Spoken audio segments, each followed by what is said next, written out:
Thank you for tuning in to Friends with Fins. I'm your host, Jaclyn Friedlander, and today is a very exciting day because the Aquarium of the Pacific in Long Beach is about to release a loggerhead sea turtle.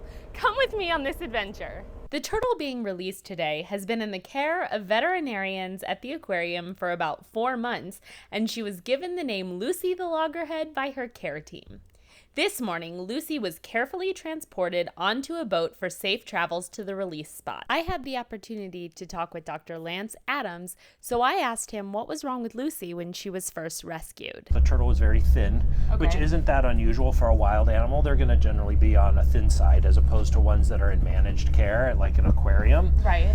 Because they don't have someone giving them 3 meals a day. Exactly. But they have to hunt for their food. Its eyes had been dried out or injured at some point because they were cloudy. We had to treat some external minor wounds on the animal. What are some of the checks or behaviors that you look for to know that an animal is ready to go back into the wild? Is that animal able to breathe normally? Is it coming up to the surface, being able to get air, being able to stay underwater and hold its breath for an appropriate amount of time? So knowing that it doesn't have any pathology there, making sure that it's eating properly, consuming the right amount of food, able to dive and forage. And once that checks out and is all clear, then the animal's deemed ready for release. Well, thank you so much for the work you do. Thank you. All right, they have her on the boat. Testing out the water for the very first time.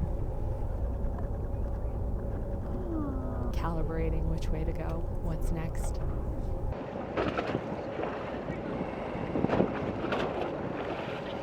A new lease on life and freedom. Lucy the Loggerhead is back in her natural habitat of the ocean, thanks to the incredible work of the Aquarium of the Pacific. Thank you for tuning into this episode of Friends with Fins. I'm your host, Jaclyn